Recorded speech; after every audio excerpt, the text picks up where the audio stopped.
Hi, welcome to surplusrifle.com.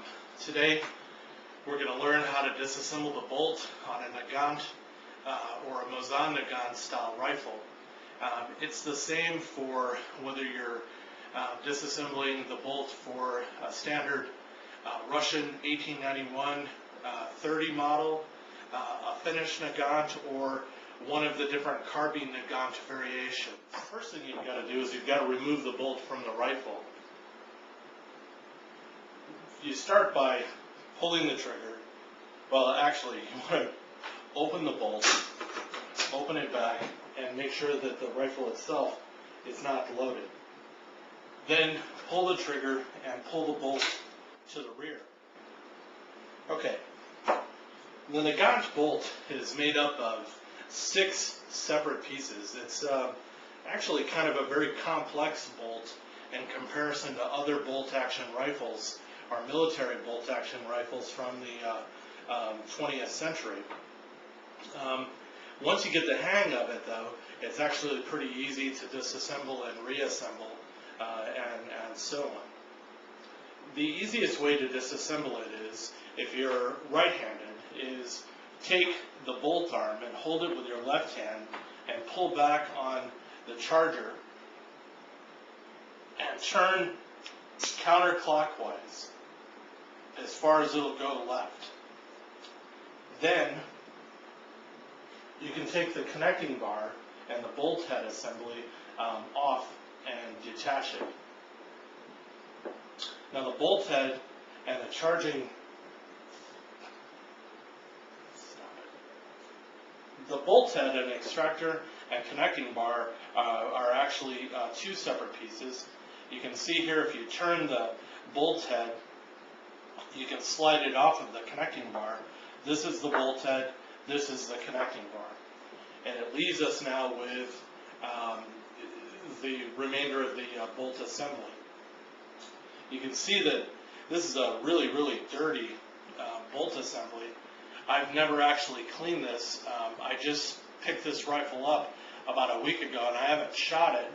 And one of the things that you really should do before you shoot a rifle, if you're buying a used rifle or a new rifle, is really completely disassemble it, learn all about it, and clean it, and make sure that everything in the rifle itself is functional. Right. Now, to finish disassembling the bolt assembly, you need to have some sort of a block of wood, primarily because you're going to have to place the firing pin, which is right here, down, and you're going to have to push down on the bolt arm, and the firing spring, or the firing pin's mainspring that's inside of the bolt, is under a lot of pressure. I've actually had one of these fly across the room one time, and it's pretty scary. But the reason you really want to use wood is because, and you want to use a piece of wood, you don't want to use your wife's dinner table, because most likely the firing pin is going to push down into the wood, and that way it's not going to slip and fly around. So what you do is you push down on it, and you can see that I'm pushing down, and the bolt handle is sliding away from the cocking piece, and then you can take the cocking piece, and while applying a large amount of pressure as far down as you can, you turn it counterclockwise, screwing like this, and you'll see that it's screwing off of the firing pin. You keep on doing this until the cocking piece actually comes off all the way. That's the cocking piece, and I'm setting that aside, and I'm slowly releasing pressure on the bolt arm. And now there are just 3 pieces left inside of this. There, I can pull out the firing pin and the mainspring and the bolt arm and actually set those aside, and now we have a completely separated rifle. I'm going to go ahead and wipe off the firing pin and set it off. So you've got your bolt head and extractor right here. You've got your connecting bar right here. You've got the cocking piece right here.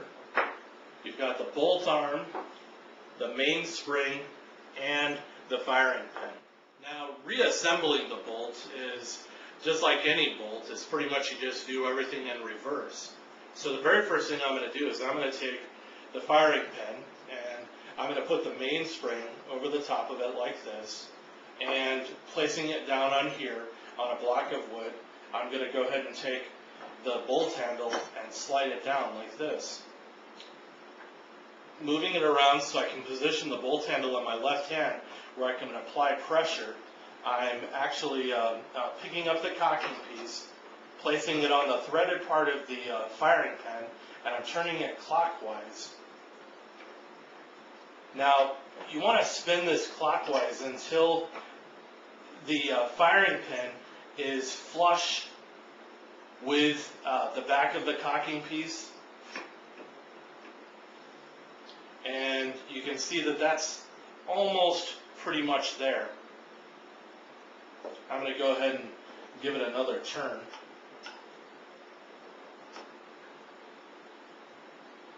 Okay, so you can see there that the firing pin head is, and you can see that there's dashed lines that are cut into the cocking piece, and that's actually so you can go and line up the position that the firing pin should be in, so when you reassemble the connecting bar and the bolt head, you'll know how to put it in there. I'm going to go ahead and wipe these pieces off also.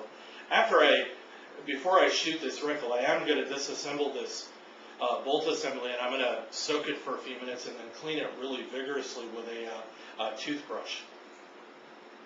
Alright, so I'm going to take the connecting bar and the bolt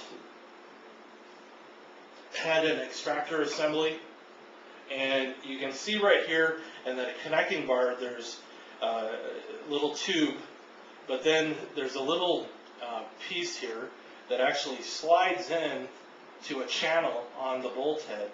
Once it goes up as far as it can, you turn it, if you're holding it like this, you turn it counterclockwise until it locks in position. Now, you want to take then the two pieces that are like this. You've got the rear bolt assembly with a cocking piece and the firing pin, and you've got the extractor, bolt head, and connecting bar here, and you want to slide them together like this and like that. So you can see that this is together. Now look right here, and you can see that there's a lug, and you can see a channel in the bolt arm where that lug actually is supposed to go in. How you get it in there is this. Remember when we originally took this apart, I held the bolt handle in my left hand, and I took the cocking piece and I pulled it back. What you want to do here is you want to hold exactly like I'm showing right now, but you want to place your thumb on the connecting bar so it doesn't separate and it comes back as well. So you pull that back, and then you turn it clockwise until that lug is actually flush and inside of the channel. Now that's it, basically it. That's a reassembled bolt. It's actually ready to go back into the rifle, and I'm going to reach off here and grab the rifle. Rifles doesn't have a round in it. I'm going to go ahead and place the bolt here, and